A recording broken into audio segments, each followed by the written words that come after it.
Bonjour à tous ceux que je n'ai pas vus encore. Bonjour. Donc je suis Myriam, je suis la maman de Maxence et je suis en fait issue d'une famille de 3 enfants. Je m'excuse, je prends les lunettes. Je suis la cadette avec un frère aîné de 2 ans plus âgé et un petit frère qui a 5 ans de moins. Et j'ai grandi en fait dans un foyer chrétien évangélique. Nous allions au culte tous les dimanches et la foi chrétienne régissait toute la vie à la maison. Je participais à l'école du dimanche. Mes parents sont toujours investis dans leur église. J'ai donc eu une éducation chrétienne et j'apprenais les versets, la parole de Dieu au fil des dimanches. Et plus tard, je participais aussi à des groupes de jeunes qui s'appelaient les Flambeaux, les Clairs-Flammes, pour qui ça peut éventuellement parler. Et en fait, à l'adolescence, lorsque le choix est devenu possible, j'ai fini petit à petit à aller de moins en moins au culte, ou alors de temps en temps, mais c'était vraiment pour faire plaisir. Et nous ne parlions pas beaucoup dans la famille. En fait, surtout pour tout ce qui touche en fait à l'intimité. Nos échanges étaient surtout tournés sur l'éducation au respect de la parole de Dieu. J'entendais tout le temps dire que Dieu m'aimait, mais je ne ressentais pas son amour. Et je n'arrivais pas à concevoir ce que représentait réellement le sacrifice de Jésus sur la croix, et encore moins me l'approprier. Je me souviens même m'être dit dans ma tête d'enfant que puisqu'il était Dieu, en fait, il ne devait pas avoir pu ressentir la douleur pleinement comme nous, puisqu'il était surhumain. J'ai compris bien tardivement que Jésus a été fait homme totalement, et pour ressentir exactement les mêmes douleurs, les mêmes tentations, les mêmes souffrances que n'importe quel être humain.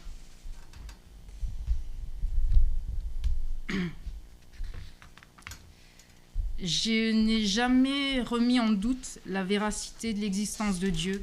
Pour moi, c'était la vérité, certes, mais ça impliquait l'obligation d'une manière de vivre qui ne m'attirait pas. J'avais l'impression qu'une vie avec Dieu serait surtout faite de privation, d'être dans l'autocontrôle permanent de ses sentiments, d'être dans la retenue, donc une vie plutôt triste finalement. Pour moi, en tout cas, la manière dont je le voyais durant mon adolescence, c'est que si je menais une vie avec Dieu, ce serait une vie très austère avec beaucoup de frustration. Quelle que soit l'activité, j'avais l'impression qu'il y aurait toujours une suspicion de mal, que tous les plaisirs étaient forcément coupables, une musique trop rythmée, des habits trop beaux, des biens trop précieux, accorder de l'importance à l'apparence physique, tout ce genre de choses, en fait, qui m'apparaissaient comme, je devais me sentir coupable de tout ça. Et je n'aimais pas Dieu, mais je le craignais. Je le trouvais même cruel quand je lisais ou que j'apprenais certaines parties de l'Ancien Testament. Je ne comprenais pas, je trouvais injuste la place aussi donnée aux femmes, par exemple. Dans la Bible, j'avais l'impression que c'était une place inférieure aux hommes. Et j'ai grandi avec la culpabilité de ne pas être à la hauteur et le sentiment que Dieu était un juge et que le moindre écart me condamnait à une mort et une souffrance éternelle. J'avais l'impression de devoir être parfaite sous peine de me voir aller en enfer. Toute ma vie, je l'ai vécue avec l'idée de se couper au-dessus de la tête.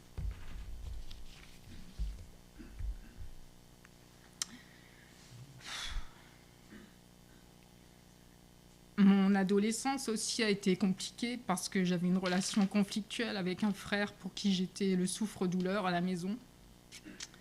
Et il avait des troubles du comportement qui accaparaient toute l'attention de la famille. J'étais très soumise et effacée. Pour moi, c'était une manière aussi de contrebalancer, de temporiser l'atmosphère familiale. J'avais peu confiance en moi. J'étais une enfant très sensible, discrète, mais mon calme apparent cachait un esprit tourmenté.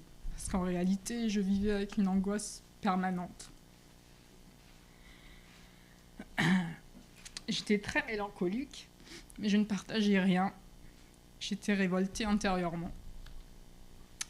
J'ai donc décidé de remettre mon salut à plus tard et de prioriser celle que je voulais devenir selon ma propre volonté et satisfaire aussi mon besoin de reconnaissance en tant qu'individu.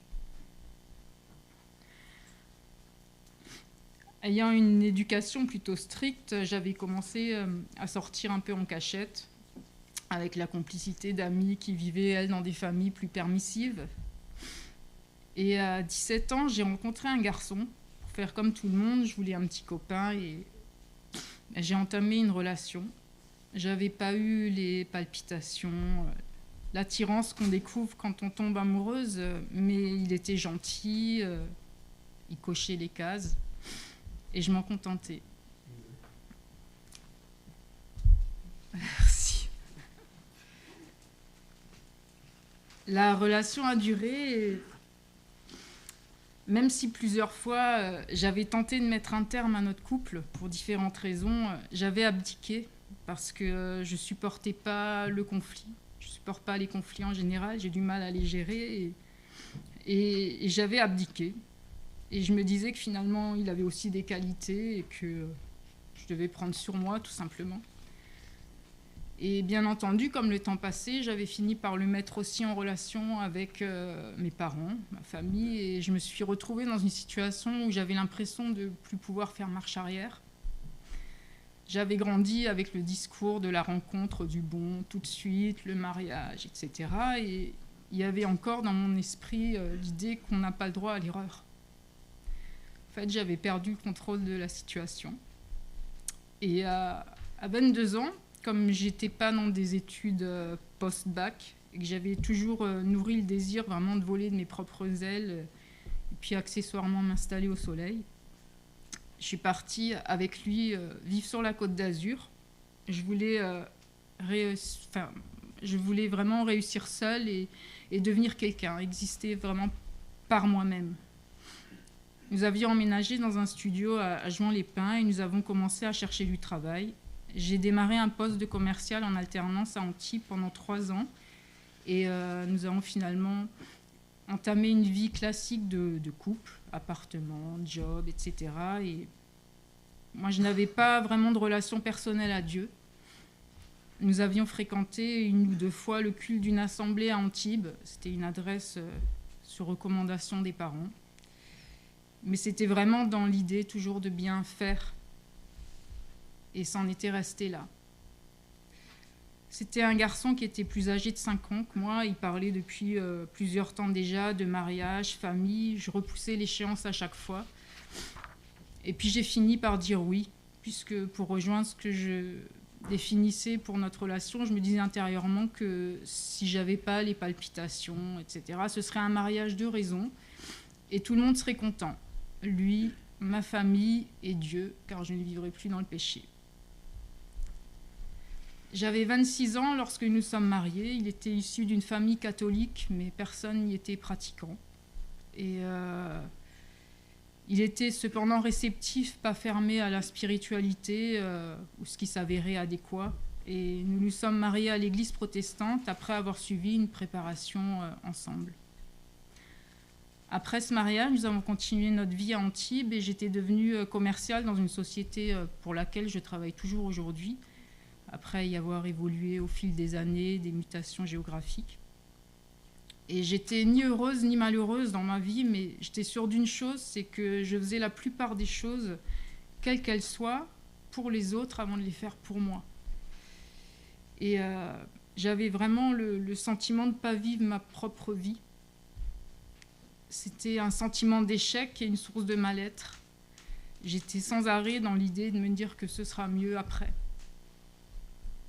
Mais je sentais déjà qu'à un moment, j'arriverais plus, quoi qu'il arrive, à me contenter de vivre comme ça. Un peu moins de 2 ans après notre mariage, tout a basculé. J'ai fait une rencontre qui a tout changé et bouleversé ma vie à ce moment-là, ma vie sentimentale, j'avais rien prévu. Et en fait, j'ai rencontré pas un homme mais une femme Et ça a été véritablement un tsunami en moi. À ce moment-là, dans ma vie, j'avais l'impression d'exister pour la première fois parce que j'étais à la fois heureuse et terrifiée.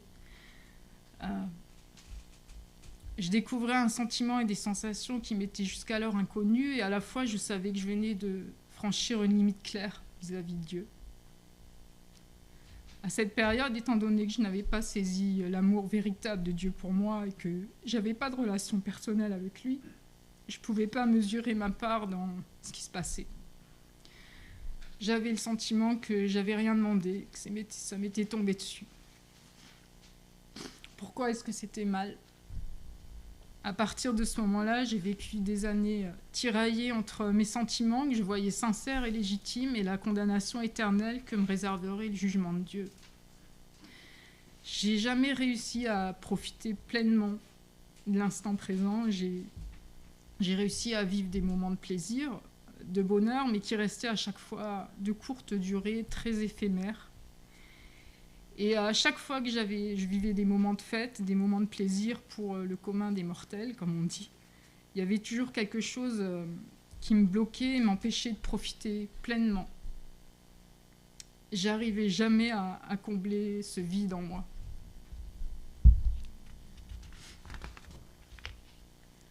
En ce qui concerne mes relations avec ma famille, j'ai bien entendu jamais pu vivre sereinement, à l'image de Dieu qui aime le pécheur, mais le péché. J'étais parallèlement dans une forme d'autodestruction systématique de ce que je construisais. J'ai eu plusieurs relations qui à chaque fois ont duré plusieurs années parce que j'entamais rien sans avoir malgré tout de réels sentiments et des désirs de construire sur la durée, comme dans un couple homme-femme. Et j'ai fait beaucoup de mal parce que j'ai rencontré des personnes pleines de qualités, mais je finissais toujours par saboter les relations et y mettre un terme avec la souffrance que j'infligeais aux autres. J'étais devenue une adulte oppressée, stressée, constamment angoissée et très vite colérique. En réalité, je vivais dans une tempête intérieure. Pour moi, en fait, ça ne se voyait pas du tout au premier abord, car j'enfouissais tout en moi. Et je reflétais même une image opposée aux yeux des autres, avec un calme et une attitude vraiment qui suscitait l'impression inverse. Mais c'était un mensonge que je pouvais cacher aux hommes et pas à Dieu. J'ai connu des épisodes dépressifs, soulagés avec une aide médicale, et j'ai aussi sombré dans l'alcoolisme, car c'était une sorte de béquille, d'anesthésiant dans ma douleur. Et au milieu de cette vie où je l'ai exclu pourtant, Dieu a permis quelque chose de merveilleux, la plus belle chose qui me soit arrivée dans ma vie humaine. Il m'a accordé ma fille, Maxence. Elle est née en 2014, durant la relation avec ma compagne, avec qui j'étais à ce moment-là, et avec qui j'ai partagé 8 ans de vie commune. Je l'avais rencontrée à une époque où j'étais dans le Var, et c'est suite à cette relation que j'avais sollicité une mutation dans la région pour la rejoindre. Et un poste s'était libéré à ce moment-là sur les PO, et j'ai emménagé dans le département en fin d'année 2008. Aujourd'hui, je suis heureuse et reconnaissante qu'elle puisse grandir et s'épanouir dans l'amour de Jésus qu'il aime tant. Il y a 4 ans, j'ai commencé à entamer un changement. Je ne me suis pas encore tournée vers Dieu à ce moment-là. Mais j'ai surtout commencé à me regarder en face, et j'étais seule pour la première fois dans ma vie après une dernière rupture. Et il y a 3 ans, j'ai arrêté l'alcool totalement. J'ai réussi à arrêter seule, à force de volonté. Mais je sais maintenant que c'était l'œuvre de Dieu. J'ai pas à me plaindre matériellement. J'ai pas vécu de grand drame, mais malgré que rien n'aille mal, je suis restée dans un abîme de tristesse.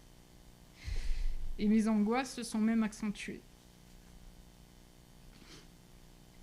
Le vide d'une existence sans Dieu est terrorisant. Et plus le temps passe et plus on se rend compte que toute tentative pour combler ce vide par autre chose ne marche pas.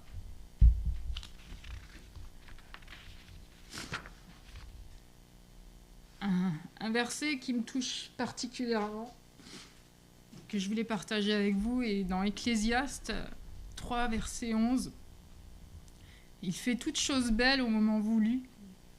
Il a même mis dans le cœur la pensée de l'éternité, même si l'homme ne peut pas comprendre l'œuvre que Dieu accomplit du début à la fin. La peur de déplaire à Dieu, c'est aussi la peur de la séparation éternelle loin de lui. Moi, j'ai grandi avec l'idée de la crainte de Dieu, ses lois, ses punitions, la condamnation de nos faiblesses. Je n'avais pas vu en Jésus mon Sauveur, et surtout la gratuité de son don. Ce n'est pas par mes actes que je suis sauvée. Il y a un an, je me suis effondrée. J'arrivais plus à supporter la douleur et l'angoisse de vivre, tout simplement. Je sais qu'à ce moment-là, c'était une nuit, j'ai supplié Dieu de me donner une paix intérieure. Juste ôter un peu de ma peine et je l'ai vraiment supplié dans les larmes. J'avais pas d'autre pensée à ce moment-là. Juste lui demander de me soulager de ma douleur. Juste ça. Et il l'a fait. C'est étrange, mais je me suis sentie apaisée. Et suite à ça, j'ai décidé de me tourner vers une église pour voir. Alors, il y a 3 ans environ, j'assistais au mariage de mon cousin, qui est chrétien, à côté de Toulon. Et j'y ai croisé Arnaud, qui nous avons partagé en fait la même table lors du dîner. À ce moment-là, je m'étais pas du tout encore approchée de Dieu. Et il m'a glissé le nom de l'église ici, et l'heure du culte du dimanche. Et c'est resté dans mon esprit. Dieu est patient et bon. Il y a un peu moins d'1 an maintenant, je franchissais la porte de cette église avec Maxence et nous assistions au culte. Et j'ai commencé à déconstruire l'image de Dieu que j'avais en moi. Et surtout à m'approprier son message. David m'a proposé un café et nous avons commencé à discuter. J'ai pu enfin parler librement de ma vie, mon parcours, mes ressentis. Et j'ai osé poser des questions même très basiques, temporelles, sur la Bible, des choses presque enfantines, où j'ai découvert mon ignorance. La vie de Jésus, ses positions, etc. Et on a parlé aussi beaucoup du salut, de la repentance. Il m'a accordé du temps et je me rends compte d'à quel point j'étais passée à côté du message de l'Évangile et surtout de l'amour de Dieu. J'ai lu que le commandement le plus cité dans la Bible, 365 fois, c'est « N'aie pas peur ». Et c'est un verset aussi qui me touche particulièrement dans 1 Jean 4, verset 18. « Il n'y a pas de peur dans l'amour. Au contraire, l'amour parfait chasse la peur, car la peur implique une punition. Celui qui éprouve de la peur n'est pas parfait dans l'amour. » Dieu m'aime et seul, je ne peux pas arriver à être à son image. Il me demande juste de l'aimer en retour et le reconnaître comme mon sauveur. Seule son action en moi peut me transformer. Je l'ai supplié de me libérer pour ressentir son existence et dépasser ma nature. Dans Ézéchiel 36, verset 26, il est dit « Je vous donnerai un cœur nouveau et je mettrai en vous un esprit nouveau. Je retirerai de votre corps le cœur de pierre et je vous donnerai un cœur de chair. » Je lui ai demandé de me donner un cœur de chair. Et je sais que maintenant, Jésus est à la fois mon juge, mais c'est aussi mon avocat. Et j'ai le droit de tomber. Il restera fidèle et il me relèvera. Un chrétien grandit et s'affermit, et ça ne se fait pas du jour au lendemain.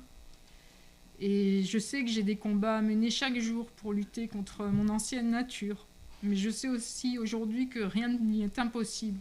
Et que si je me remets à lui chaque jour, il m'accompagnera et me relèvera. Et j'avais souhaité finir avec un verset qui rejoint en fait celui de Nathalie. C'est dans Philippiens 4, 6 à 7. Ne vous inquiétez de rien, mais en toute chose faites connaître vos besoins à Dieu, par des prières et des supplications, dans une attitude de reconnaissance.